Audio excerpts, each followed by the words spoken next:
You created the mess we're in, and now you're saying, sorry, trust Earn us. as much as $50 million each. In 2008, it seemed like the collapse of the global financial system was imminent. Most of the big financial institutions on Wall Street had gone bankrupt, the stock market crashed, and millions of poor and middle-class families saw their dreams of a safe and secure retirement vanish. And the root cause of this economic crisis was nothing more than greed and corruption from top Wall Street executives. For instance, the biggest banks on Wall Street started aggressively lending money to anyone with a pulse, even if they were unemployed and had nothing to back the loans in case of a default. And then they stacked dozens of financial derivatives on top of these already risky loans. To make matters worse, credit rating agencies would rate these dubious financial derivatives with AAA ratings, the highest rating of credit possible. The only problem was that this house of cards was extremely fragile, and all it took for everything to come crashing down was that the borrowers had trouble repaying their loans, which didn't take long to happen. The global economic system was literally on the verge of shutting down, and if it wasn't for the government stepping in and using taxpayer money to bail out the banks and their unsecured loans, most of them would have gone bankrupt. Now, when millions of people were losing their jobs and retirement portfolios, the government didn't give a damn. But when the rich and powerful companies in Wall Street started going bankrupt, the government quickly stepped in the name of the economy, as they said. And as you can probably tell already, this was not mere luck or coincidence. But we are getting ahead of ourselves. If you want to understand how Wall Street companies and executives can do things that seemingly bend the law, you must first understand what influence they have on our world, what makes them so rich and powerful, and also the sinister agenda behind their power. So stay tuned, because that's exactly what you are about to discover on this video. Before we begin, smash that like button and subscribe to the channel. And if you like this type of content, also hit the bell notification icon so you don't miss any of our upcoming videos. And without further ado, let's get right to it. The inception of Wall Street dates way back to the early 17th century, when Dutch settlers occupied part of what is today known as New York City and established a settlement called New Amsterdam. At the time, foreign invasions and clashes with native Indian tribes were extremely common, so in order to defend themselves, the Dutch settlers built a big giant wall on the boundaries of the settlement. And as simplistic as it sounds, that's exactly how Wall Street got its name. Now, the Dutch settlers were already familiar with the inner workings of the stocks and securities market. After all, the world's first stock exchange was created in Amsterdam way back in 1602, where investors would freely trade shares of the Dutch East India Company with other people.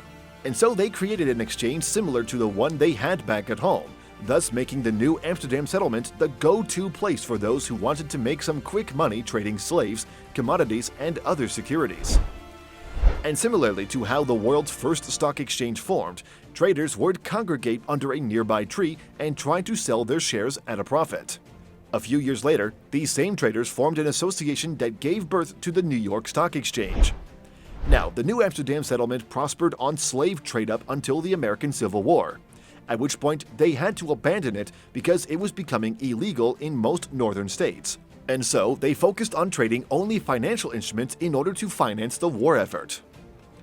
And because of that, dozens of big banks, industries, and companies started popping up and moving to Wall Street. And after the war, New York City emerged as the financial center of the United States. But at that point, the financial center of the world was still in London. And only after the United Kingdom's economy imploded itself after the First World War would New York City become the biggest and most prosperous financial center in the world. So much so that people from all over the world would come here to try to make a living off of the financial industry and pursue the American dream, be it from brokering, trading, or even trying to buy the right explosive growth stock at the right time and striking it rich. Fast forward to today, Wall Street still remains a force to be reckoned with. After all, it is the home of the two biggest stock exchanges in the world, NASDAQ and the New York Stock Exchange, both of which have a collective market capitalization of a whopping $45.2 trillion. It is home to the biggest financial institutions in the world, and it sees a massive capital flow of hundreds of billions of dollars per day, which includes the bond, securities, derivatives, stock, and foreign exchange markets. As you can see, Wall Street is a financial center of massive proportions, and no other place comes even close to it. And with so much money going around, it comes as no surprise that Wall Street is the backbone of the entire US economy.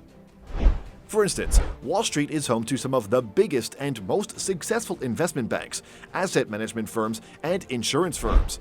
And because of that, a great portion of the wealth of the entire nation, from rich and poor people alike, are managed by Wall Street firms. What's more, Wall Street is still the trading hub of the world, and young and brilliant people from all over the world still flock to New York City to try their shot at a trading career. Granted that the internet has decentralized trading a lot, since now millions of people can trade anywhere in the world as long as they have an internet connection. However, the experience and knowledge one can gain simply by rubbing elbows with other successful traders and staying on the cutting edge of this highly competitive field is still unparalleled. What's more, Wall Street is also the place to be for up-and-coming entrepreneurs, especially those who want to find private funding, angel investors, or get their companies listed on the biggest stock exchanges of the world. After all, this is the place where all of the movers and shakers of the economy are, and the best deals and investment opportunities are certainly not shared with the public. Just as Gordon Gekko in the famous movie Wall Street said, "If you are not inside, you are outside." Wake up, will you, pal? If you're not inside, you are outside, okay? Now, as you can see, Wall Street is a crucial pillar of the economic machine, and there is a lot of power and money going around here. Unfortunately, all of that power is more often than not used to further personal and political agendas. So much so that Wall Street has become a synonym of moral and economic decay in popular culture. Some even say they are single-handedly responsible for the widening wealth inequality and corruption we see in society today. And as much as Wall Street executives would love to say the contrary, these concerns are valid for the most part, and there are lots of evidence to back their claims. For instance, back in 2001, a little-known biotech company was trying to get a novel cancer drug to be approved by the FDA. Unfortunately, the FDA did not approve of the drug, and since this was the company's most important project, the price of its shares came crashing down as a result, thus destroying the retirement nest egg of thousands of middle-class families who bet on the future of the company. However, the CEO and its close circle of friends and family members were unharmed, because he warned all of them of the unfavorable FDA decision beforehand, thus allowing them to sell the shares at their highest historical price. The CEO was later sentenced to 7 years in prison, but if we are being honest with one another, this was nothing compared to the damage he inflicted to thousands of families who bet their retirements on the future of the company. And what was perhaps the biggest scandal of Wall Street was the Ponzi scheme of impressive proportions pulled off by Bernie Madoff. For instance, Madoff would pitch his clients a blue-chip, foolproof stock portfolio with outstanding returns. At first, investors would be very skeptical of the offer. But since he used to find investors by word-of-mouth referrals from rich people with impeccable reputations on Wall Street, most investors would agree to this offer. Turns out there was no portfolio all along, and the whole thing was a Ponzi scheme. It is estimated that Madoff defrauded more than $64.8 billion in 17 years from private investors, pension funds, and investment banks. He was later sentenced to 150 years in prison, and in 2021, while still in jail, he passed away. Another shocking example of Wall Street's influence being misused is what happened at the start of 2020. At the time, the coronavirus pandemic was in its early days. There were no lockdowns yet, the economy was soaring, and the stock market was on the longest bull run in history.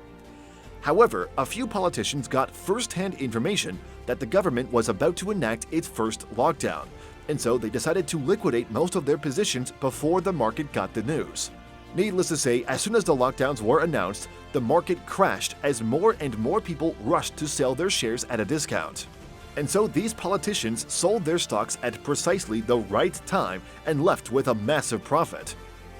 As you can see, this is as close to insider trading as it gets, but since it was done by those in power, nothing happened to them. To make matters worse, Wall Street is not only accused of favoring insiders and corrupt government officials, but also of purposefully making the average person pay for their mistakes when things go wrong, just like what happened in the 2008 financial crisis. After all, literally every major US bank was filing for bankruptcy in a big domino-like effect, And if it wasn't for the US government using taxpayer money to bail out those banks, they would have gone under. Now, because of events like this, Wall Street's credibility is in shambles with the average person, who sees it as nothing more than a sophisticated money grab. But in 2009, an anonymous person by the pseudonymous of Satoshi Nakamoto had the dream of freeing the average person from the strangleholds of Wall Street. And so he created Bitcoin, a digital currency that would be completely decentralized and far away from the influence of Wall Street, thus giving the power back to the people. At the time, one Bitcoin was worth pennies on the dollar, since only a few people that were very pissed with the government and Wall Street's corruption knew about it. But today, Bitcoin has been picking up steam, and each one is now worth more than $45,000. Well, only time will tell if Bitcoin or any other cryptocurrency will become the future of money and strip Wall Street out of its power. But one thing is for certain, the coming years are going to be very interesting. Alright, and that was the influence Wall Street has on our world. As you can see, Wall Street is the biggest and most prominent financial center in the world. And no wonder they have so much power and influence over the average person, the economy, and even the government. Now, I want to hear from you. What surprised you the most about Wall Street's story? Let me know in the comment section down below. And that's all for today's video. Thanks for watching, and until next time.